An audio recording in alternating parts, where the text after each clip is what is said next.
Every single human being does it. You do it, I do it. Even the mightiest rulers, soldiers, and conquerors throughout all of history had to do it. But have you ever stopped to think about how people handled this basic bodily need before modern toilets came along? No pipes, no tissue paper, no restrooms, no sanitizers, just the raw natural world. So how exactly did people from thousands of years ago deal with one of life's most unavoidable functions? The answer turns out to be remarkably interesting. To truly grasp it, we have to journey back tens of thousands of years, long before kingdoms, cities, or organized society even existed. The earliest people on Earth lived as hunter-gatherers, constantly moving from location to location in pursuit of food and safety. Because they never settled permanently in one place, there was simply no reason to build toilets. Whenever the urge struck, they would step away from their group and find a discreet spot to relieve themselves. It sounds basic, but even back then, humans recognized something crucial. Waste attracted bugs, dangerous animals, and sickness. Many scientists believe early humans instinctively kept their waste far from where they slept and drank. In that sense, humanity's very first sanitation rule was straightforward. Do your business far away from where you eat and rest. But as populations expanded and people began clustering into villages, things got considerably more complicated. A small group of people could handle waste without much trouble, but hundreds or even thousands of people sharing a space created a genuinely serious problem. Human waste could seep into water supplies and trigger deadly outbreaks of disease. Ancient societies were forced to come up with real solutions. One of the earliest recorded examples comes from the ancient city of Mohenjo, Daro in the Indus Valley, in what is now Pakistan. Over 4,000 years ago, many homes there featured basic toilet structures. Some residences even had drainage channels connecting to underground systems beneath the city. Just sit with that for a second. While most of the world was still using open ground, these people had already engineered early sanitation infrastructure. They grasped something that countless other societies would only figure out much later: that cleanliness is essential. Over in ancient Egypt, people typically relied on pits dug into the earth. The intense heat helped break down waste relatively quickly. Wealthier citizens sometimes had wooden seats positioned over containers packed with sand, which could be emptied and refilled after each use. Rudimentary by today's standards, but genuinely clever.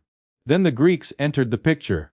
Ancient Greek civilization developed communal sanitation areas and shared toilet facilities. Rather than private individual stalls, people sat together along lengthy stone benches with holes cut into them. Personal privacy held far less value than it does in modern times. People chatted, laughed, and debated openly while using these facilities. Picture having a conversation about government policy in the middle of a public restroom. For ancient Greeks, that was perfectly ordinary. The Romans pushed things even further. Ancient Rome built some of the most sophisticated sanitation networks the ancient world had ever seen. Enormous public toilet facilities could serve dozens of people simultaneously. A constant stream of flowing water ran beneath the seating, flushing waste away continuously. Some Roman cities boasted sewer systems that extended for many miles. Among the most well-known was the cloaca maxima, a massive underground drainage network designed to channel waste and water out of the city. But there was one modern convenience Romans completely lacked: toilet paper.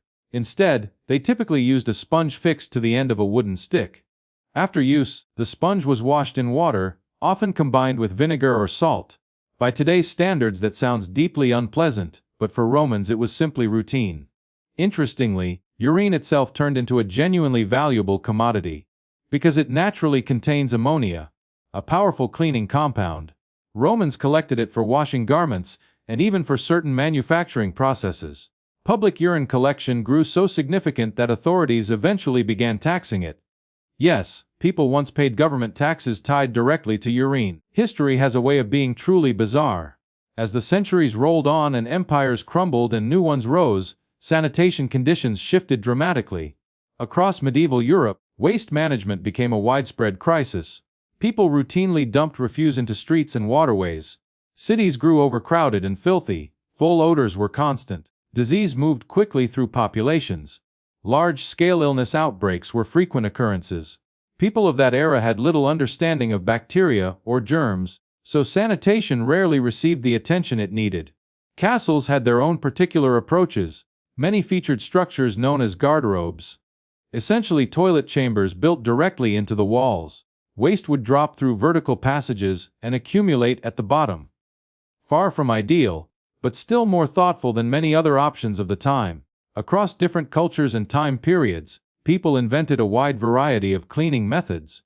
In the absence of toilet paper, they turned to whatever the environment provided: leaves, grass, moss, water, flat stones, corn husks, animal fur, and countless other materials depending on where they lived.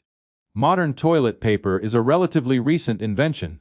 Throughout the vast majority of human history, people simply worked with what nature made available. The flush toilet familiar to us today didn't become a household standard until quite recently in historical terms.